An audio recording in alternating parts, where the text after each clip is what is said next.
बिहार में आयोजित संविधान सुरक्षा सम्मेलन में राहुल गांधी का बड़ बयान। नमस्कार दर्शक बंधु, जीटीवी भारत ओडिया न्यूज चैनल को आपन को स्वागत करुच्ची मु रामदास। चैनल को सब्सक्राइब कर सब्सक्राइब करंतु, वीडियो को शेष जाए देखंतु एवं अधिक अधिक शेयर करंतु, आवश्यक स्थले कमेंट कर सचेतन करंतु। बिहार में आयोजित संविधान सुरक्षा सम्मेलन में जोगदी राहुल गांधी कौन कहले आसंतु शुणिबा तांको ठारू। राहुल गांधी हिंदी भाषा रे कहिसंती, ताहाको अनुवाद करी बुझिबा को चेष्टा करिबा। खबरटी को शेष जाए देखंतु, आवश्यक स्थले कमेंट करी सचेतन करंतु। शीला जी के बेटे हैं, वो एक पॉडकास्ट, आजकल पॉडकास्ट चलती है ना, वो एक पॉडकास्ट बनाते हैं। तो उन्होंने मुझसे कहा कि मैं उनके पॉडकास्ट पे जाऊं। बातचीत होती है, वीडियोग्राफी होती है, फिर उसको मतलब YouTube पे डाला जाता है। तो मैं गया और उन्होंने मुझसे सवाल पूछा कि आपके परदादा नेहरू जी क्या थे? प्रधानमंत्री थे, नेता थे, स्वतंत्रता के लिए लड़े थे। आपके मुताबिक आपके परदादा क्या थे और आप उनसे क्या सीखे? कमरे में नेहरू जी की फोटो थी,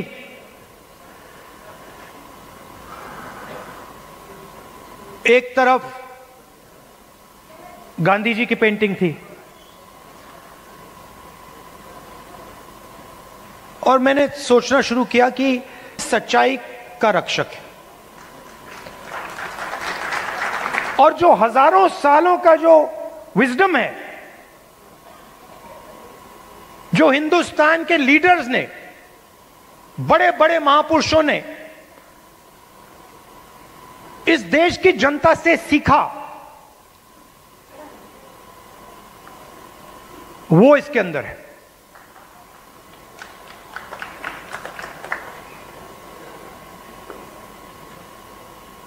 अंबेडकर जी ने दलितों की लड़ाई लड़ी, दलितों के लिए लड़ाई लड़े।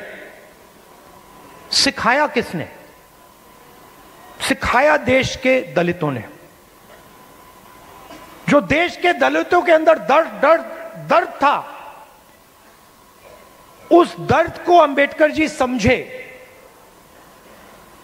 उस दुख को अंबेडकर जी समझे, उस सच्चाई को अंबेडकर जी समझे, और उस सच्चाई के लिए अंबेडकर जी लड़े।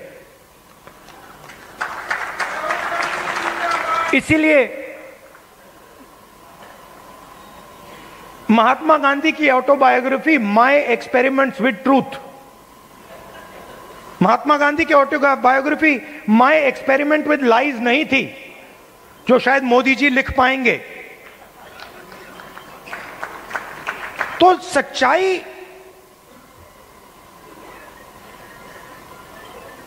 की ही लड़ाई चल रही है।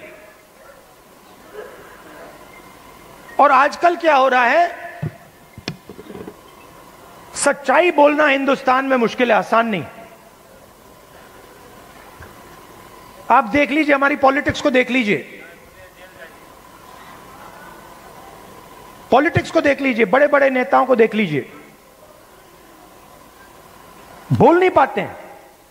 पूरा देश जानता है कि सच्चाई ये है, और बड़े से बड़े नेता चुप हो जाते हैं। ये पूरे देश को दिख रहा है। मगर एग्जाम्पल क्या दिया? बुद्ध भगवान ने, अंबेडकर जी, गांधी जी, इन लोगों ने एग्जाम्पल क्या दिया? डरना नहीं है, जो सच्चाई है वो देश के सामने रखनी है। और यही आप लोग कर रहे हो, यही आप लोग कर रहे हो। आप लोग डरते नहीं हो, आप लोगों को दबाया नहीं जा सकता है। आपके अंदर खून के अंदर फूले जी, अंबेडकर जी, गांधी जी, ये सब आपके खून के अंदर हैं और इनकी विचारधारा आपके खून के अंदर है, मेरे खून के अंदर है, और इसको कोई नहीं मिटाने जा रहा है, कोई मिटा ही नहीं सकता। मैं आपको आज 2-3 चीजें कहना चाहता हूं, मगर मेरी माइंड में एक सवाल है। तो सबसे पहले मैं आपसे सवाल पूछना चाहता हूं, देखना चाहता हूं, आप में से आपने देखा होगा अमेरिका के राष्ट्रपति ने स्टॉक मार्केट की धज्जियां उड़ा दी हैं, देखा होगा, देखा ना? अच्छा, आप मुझे बताइए, आप में से, इस भीड़ में से कितने लोग स्टॉक मार्केट में पैसा डालते हैं? हाथ उठा के दिखाइए। अब ये देखिए, घूम के देखिए, यहां पे 1% से कम लोग स्टॉक मार्केट में पैसा डालते हैं, 1% से कम। अगर यहां 100 लोग हैं तो एक हाथ उठ रहा है। तो ये स्टॉक मार्केट आपका औजार नहीं है, इसमें अनलिमिटेड पैसे बने, मगर इसका फायदा आपको नहीं मिला।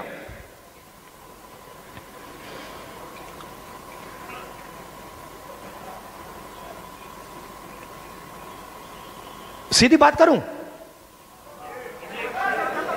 सीधा बोलूं, ठोक के, हमारे यहां पे केपी सिंह जी हैं, कहां हैं केपी सिंह जी? आइए आइए। केपी सिंह जी, अब गलत मत मानना जो मैं कहने जा रहा हूं।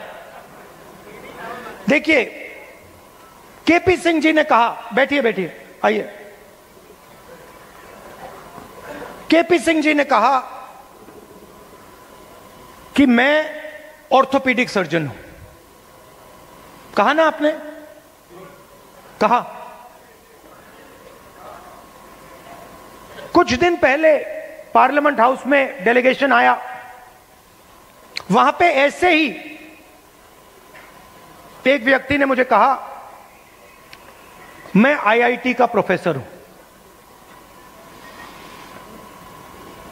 और मैंने उससे यही कहा कि देखिए, मैं कुछ कहना चाहता हूं मगर शायद आपको अच्छा ना लगे,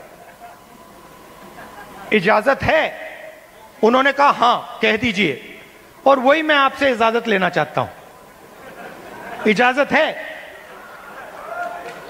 देखिए,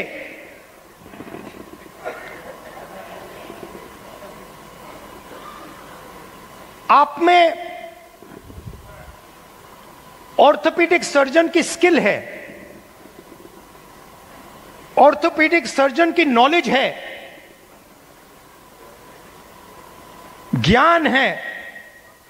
जो ऑर्थोपेडिक सर्जन होता है वो आप में सब कुछ है, मगर आप ऑर्थोपेडिक सर्जन नहीं हो। क्यों? क्योंकि पूरा का पूरा सिस्टम आपके खिलाफ काम करता है। आप सोचते हो कि आप ऑर्थोपेडिक सर्जन हो,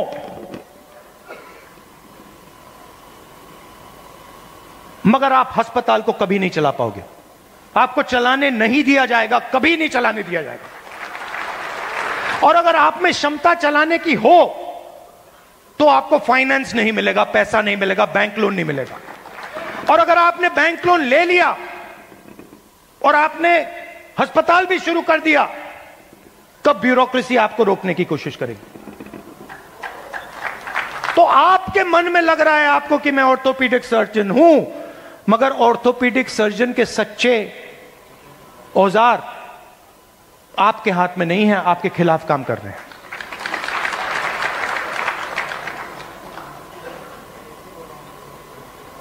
डेलीगेशन में दलित प्रोफेसर ने मुझे कहा कि मैं आईआईटी प्रोफेसर हूं। मैंने उनसे कहा नहीं भैया, आईआईटी प्रोफेसर की पूरी क्वालिफिकेशन आप में है,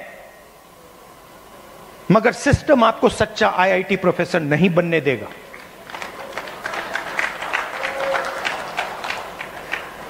और ये सच्चाई आस्ते आस्ते आस्ते आस्ते मुझे बहुत गहराई से समझ आ गई है। इस देश में अगर आप दलित हो,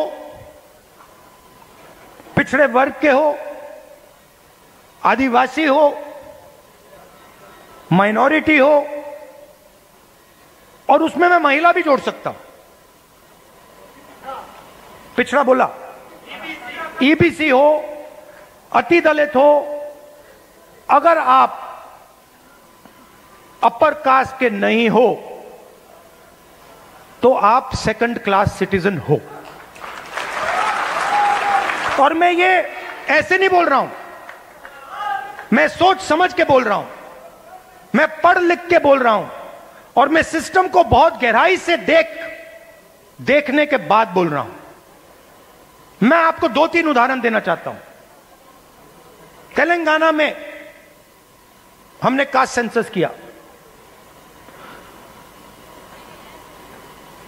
और बात अब तेलंगाना में कास्ट सेंसस से बहुत आगे निकल गई है।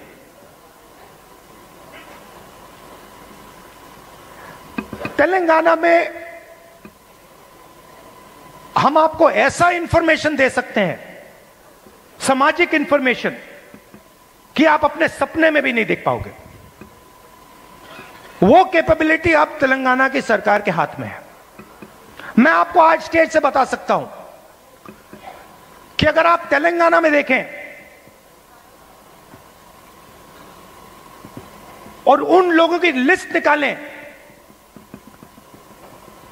जिन्होंने बैंक लोन लिया है, सरकारी बैंक लोन, सरकारी बैंक से लोन या प्राइवेट बैंक से लोन, उस लिस्ट में आपको ना एक ओबीसी मिलेगा, ना एक ईबीसी मिलेगा, ना एक दलित मिलेगा, ना एक आदिवासी मिलेगा। तेलंगाना की सबसे बड़ी कंपनियों की आप लिस्ट निकालिए, उनके मालिकों की लिस्ट निकालिए, उनकी सीईओज की लिस्ट निकालिए। यह सब हम तेलंगाना में अब कर सकते हैं। उनकी मैनेजमेंट टीम की लिस्ट निकालिए, आप हैरान हो जाओगे। मैनेजमेंट में, सीईओ की लिस्ट में, मालिकों की लिस्ट में आपको ईबीसी, ओबीसी, दलित, अति दलित, आदिवासी कहीं नहीं मिलेंगे, है ही नहीं। मैं आपसे नहीं कह रहा हूं कि 5% हैं, मैं आपसे नहीं कह रहा हूं कि 5% हैं, 0 है, 0 है ही नहीं। और आप दूसरे तरफ मजदूरों की लिस्ट निकालो, जो 21वीं सदी के नए मजदूर बने, गिग वर्कर्स, जो उबर चलाते हैं, जो 21वीं सदी की मजदूरी करते हैं, उनकी लिस्ट निकालो। 90% से ज्यादा, 95% दलित, पिछड़ा वर्ग, ईबीसी, आदिवासी, डोमेस्टिक सर्वेंट्स की लिस्ट निकालो। दलित, ओबीसी, ईबीसी, आदिवासी, अति दलित।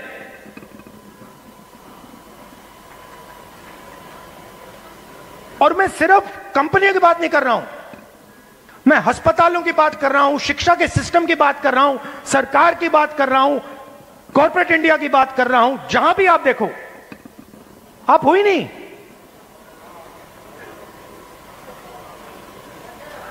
और तेलंगाना में अब वो पूरा का पूरा डेटा हमारे हाथ में है, जो नरेंद्र मोदी जी आपके हाथ नहीं डालना चाहता है। इसीलिए आपने देखा कि जैसे ही हमें वो डेटा दिखा, हमने रिजर्वेशन को बढ़ा दिया।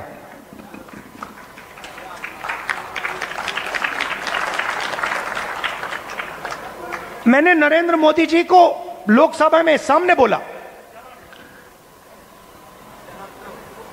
ये जो फेक दीवार बना रखी है 50% रिजर्वेशन की, इसको अगर आप नहीं तोड़ोगे तो हम इसको तोड़ के गिरा के फेंक देंगे। और दूसरी बात, इस देश के दलितों को, पिछड़ों को ईबीसी, ओबीसी, अति दलित, आदिवासी, गरीब जनरल कास्ट के लोगों को पता लगना चाहिए कि इस देश की सच्चाई क्या है, कि 5%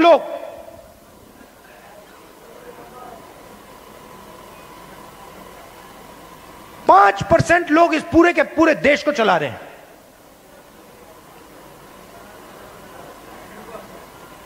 दस 15 लोग हैं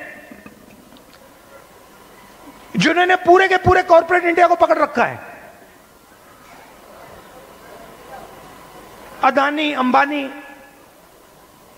10 नाम है, और आपका लाखों करोड़ रुपया सीधा आपके जेब में से उनके जेब में ट्रांसफर होता है। जीएसटी आप देते हो, कर्जा माफ उनका होता है। जीएसटी आप देते हो और ठग से कर्जा माफ उनका होता है।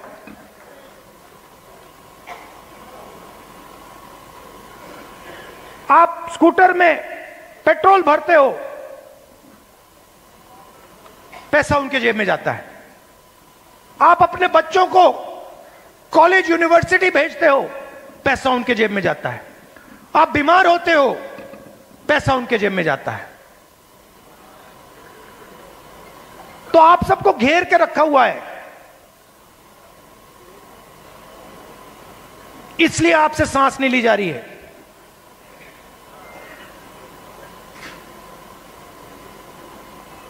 क्योंकि पूरे सिस्टम ने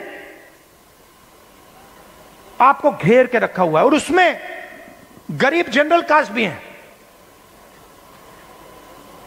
वो भी उन कंपनियों में नहीं जा सकते, वो भी डॉक्टर नहीं बन सकते, वो भी लॉयर नहीं बन सकते।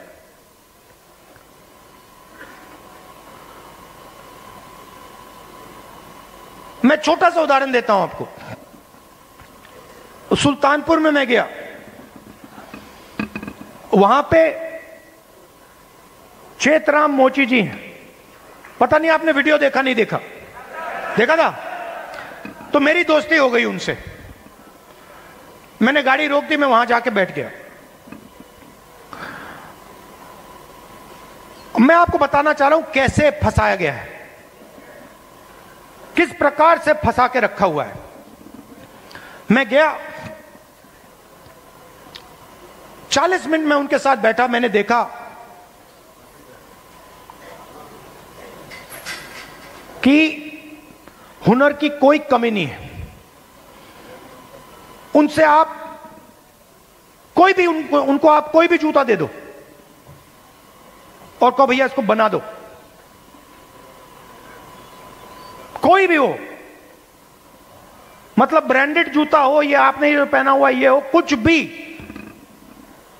2-3 घंटे में वही जूता आपको मिल जाएगा, उससे अच्छा मिल जाएगा। और मैंने उनसे पूछा आप यहां कितने साल से हो? कहते हैं 40 साल से हूं राहुल जी, 40 साल। फिर मुझे देख के कहते हैं राहुल जी ये मेरा बेटा है, अब ये यहां मेरे साथ काम नहीं करना चाहता। तो मैंने कहा क्यों? और फिर सिर नीचे करके कहते हैं कि राहुल जी 40 साल में मुझे किसी ने इज्जत नहीं दी। एक ही आदमी ने, मेरे पिता ने मुझे रिस्पेक्ट और इज्जत दी थी। मैं यहां आता हूं, सुबह आता हूं, दिन भर काम करता हूं, घर चला जाता हूं। 40 साल में मुझे एक व्यक्ति ने इज्जत नहीं दी। अकेले काम कर रहे थे। बेटा कह रहा था मुझे नहीं करना काम, मैं जा रहा हूं, मैं नौकरी करूंगा। मैंने उनसे पूछा, मैंने कहा एक बात बताइए, अगर आप अपने काम को थोड़ा इंप्रूव करना चाहते हो तो आप क्या कदम लोगे? एकदम उन्होंने मुझे बोला कि देखिए राहुल जी, मैंने एक मशीन है, मैंने उसकी फोटो देखी थी, अगर वो मशीन मुझे मिल जाए तो मेरा काम डबल हो जाएगा ऐसे ही। तो हमने क्या किया, बहुत महंगी मशीन नहीं थी, हमने किसी राजनेता से वो मशीन डोनेट करा दी और उनको हमने मशीन दे दी। नहीं, अभी ताली मत बजाइए, अभी ठहर जाइए, ताली बजाने की बात अभी आ रही है। 3 महीने बाद मुझे फोन आता है,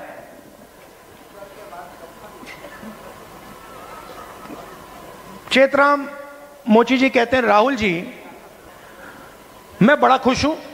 मैंने कहा क्यों? कहते हैं, राहुल जी मेरी अब 2 दुकानें हैं, 10 लोग मेरे लिए काम करते हैं।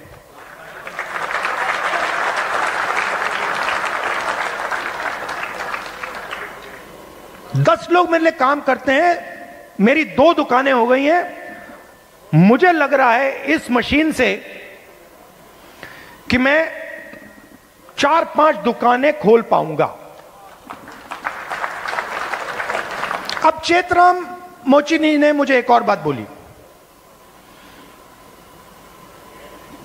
जब मैं उनके साथ बैठा था, मुझे बोला, राहुल जी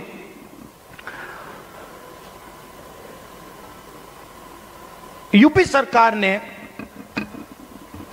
मुझे एक बार ट्रेनिंग पे बुलाया।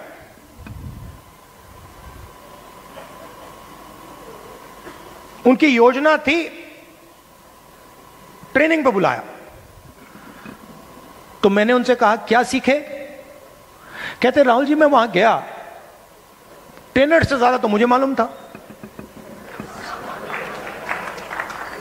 वो ट्रेनर को मतलब वो तो ट्रेनर मोची ही नहीं था, उसको तो कुछ मालूम ही नहीं था। मैंने कुछ टाइम उसको समझाने की कोशिश की, मगर फिर वो समझा नहीं तो वापस आ गया। अब आप देखिए, हुनर किसके हाथ में है? चेतराम जी के हाथ में। ट्रेनिंग कौन दे रहा है?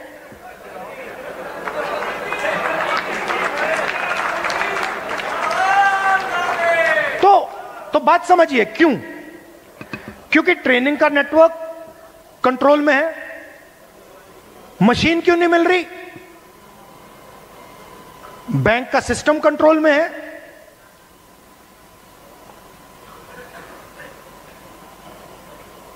ट्रेनिंग क्यों नहीं हो रही?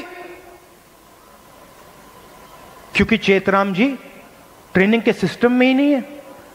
जिसके पास हुनर है, जिसके पास ज्ञान है, वो ट्रेनिंग करा ही नहीं रहा है। तो मैंने क्या किया? इससे मैंने क्या सीखा? मैंने तेलंगाना के चीफ मिनिस्टर को चिट्ठी लिखी और मैंने उनको सुझाव दिया। मैंने कहा कि देखिए, ये पता लगाइए ये आप कर सकते हैं या नहीं। आईटीआई के सिस्टम में क्या होता है? ट्रेनिंग होती है, बढ़ई की ट्रेनिंग होती है, प्लम्बर की ट्रेनिंग होती है, मोची की ट्रेनिंग होती है, कुम्हार की ट्रेनिंग होती है, ये सब ट्रेनिंग होती है। तेलंगाना में मैंने चीफ मिनिस्टर को सुझाव दिया कि आप ऐसे कीजिए, आप सर्टिफिकेशन सेंटर बनाइए। तेलंगाना में लाखों मोची हैं, नेटवर्क है मोची का, उस नेटवर्क के अंदर हुनर है, कैपेबिलिटी है। मैंने चीफ मिनिस्टर से कहा कि ट्रेनिंग इनसे करवाइए। तो हजारों मोची, जो गुरु शिष्य की परंपरा है हिंदुस्तान में, हजारों मोची ट्रेनिंग कराएंगे। सर्टिफिकेशन सरकार करेगी और जब एक मोची ट्रेनिंग करेगा और उसका शिष्य सर्टिफिकेशन पाएगा तो मोची के बैंक अकाउंट में सीधा सरकार पैसा डालेगी। तो मेरा कहना है, सवाल पूछता हूं आपसे, बढ़इयों के लिए हिंदुस्तान में बैंक क्यों नहीं है? मोचियों के लिए हिंदुस्तान में बैंक क्यों नहीं है? बढ़इयों का अपना ट्रेनिंग सेंटर क्यों नहीं है? हुनर तो उनके पास है। तो जाति जनगणना जो हमने तेलंगाना में किया है, वो विकास के सिस्टम को ही बदलने जा रहा है।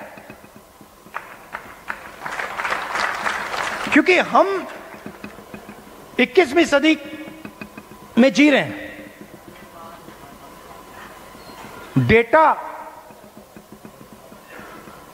डेटा की सदी है। सब लोग डेटा की बात करते हैं। तेलंगाना में हमारे पास जाति का पूरा डेटा हमारे हाथों में है, और इस डेटा के साथ हम तेलंगाना की पूरी राजनीति को बदल सकते हैं। और जो सचमुच में आपका हक है, जाति जनगणना के माध्यम से वो हम आपको दिलवा सकते हैं। और सीधी सी बात है, बहुत सारे लोग कहते हैं कि भैया देखो, जाति जनगणना नहीं होना चाहिए। मोहन भगवत जी कहते हैं जाति जनगणना नहीं होना चाहिए।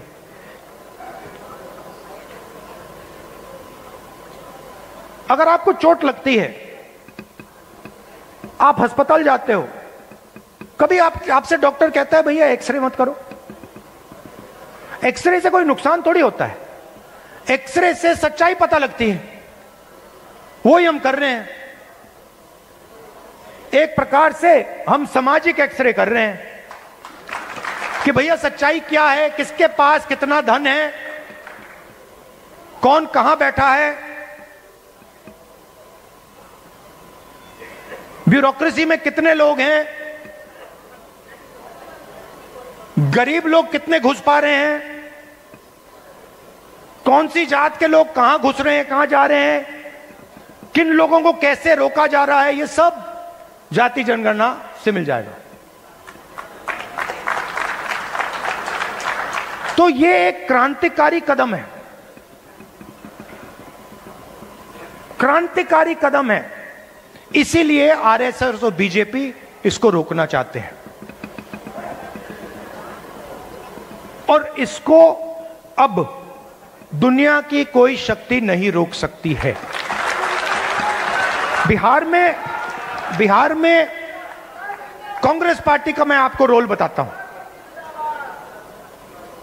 देखिए,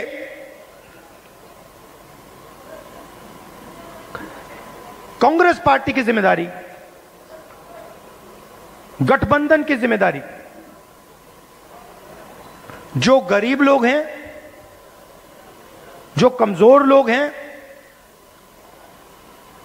ईबीसी, ओबीसी, दलित, महादलित, गरीब जनरल कास्ट के लोग, इन सब को जोड़कर, इन सबको जगह देकर, इज्जत देकर, रिस्पेक्ट देकर आगे बढ़ने का काम कांग्रेस पार्टी का। और मैं आपसे पहला व्यक्ति हूंगा जो आपसे कहेगा कि कांग्रेस पार्टी ने जो पहले काम करना चाहिए था, जिस गति से काम करना चाहिए था, जिस मजबूती से बिहार में काम करना चाहिए था, वो हमने नहीं किया। और हम अपनी गलती से समझे हैं, और अब हम बिना रुके पूरी शक्ति के साथ जो बिहार के कमजोर लोग हैं, बिहार के गरीब लोग हैं, छोटी जात, छोटी अलग अलग जो ओबीसी, ईबीसी, दलित, महादलित के लोग हैं, उन सब को हम लेकर एक साथ हम आगे बढ़ेंगे। कुछ दिन पहले हमने अपने डिस्ट्रिक्ट प्रेसिडेंट्स चुने, और ये मैं ये नहीं कहूंगा कि ये बहुत बड़ा कदम है, मगर ये एक जरूरी कदम है। पहले हमारे डिस्ट्रिक्ट प्रेसिडेंट्स की लिस्ट में 2/3 अपर कास्ट के लोग थे। अब हमारी नई डिस्ट्रिक्ट प्रेसिडेंट्स की लिस्ट में 2/3 ईबीसी, ओबीसी, दलित, पिछड़ा वर्ग, माइनॉरिटी के हैं। और अगर आप हमारे वर्किंग प्रेसिडेंट्स को देखें तो यह बात और भी गहराई से हुई है। मैंने और खारगे जी ने बिहार की टीम को साफ बता दिया है कि आपका काम बिहार के गरीब जनता की रिप्रेजेंटेशन का काम है। आपका काम दलितों, ईबीसी, ओबीसी, गरीब जनरल कास्ट, महिलाओं को जगह देने का काम है। और आपको यह काम बिना झिझके, बिना डरे यह काम पूरा करना है। हम राजनीति में आपके लिए दरवाजा खोलना चाहते हैं। आपके युवाओं को हम राजनीति में लाकर, आपको हम राजनीति में लाकर बिहार का चेहरा बदलना चाहते हैं।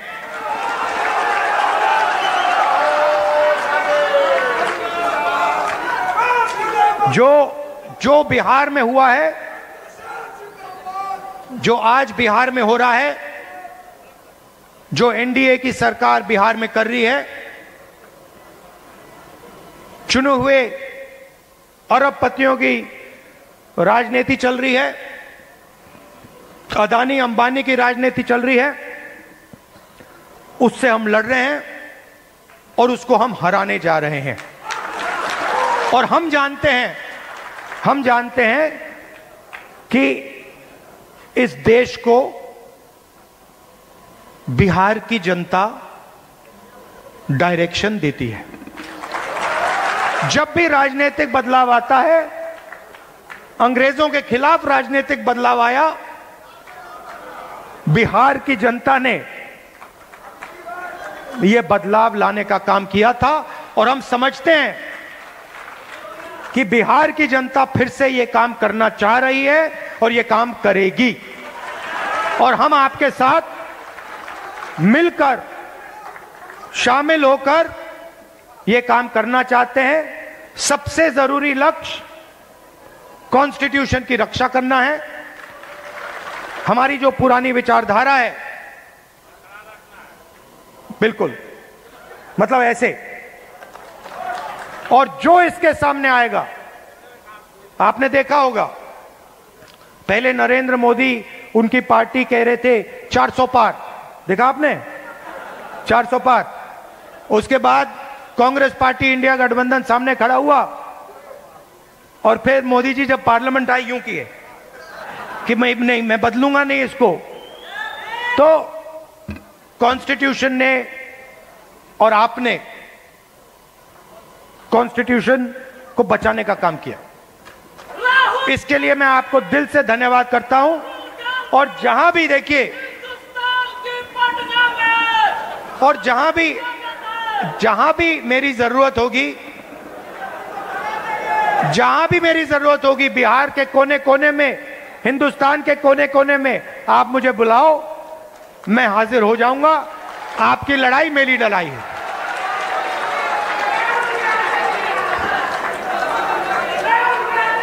दिल से आप सबका बहुत बहुत धन्यवाद। नमस्कार, जय हिंद।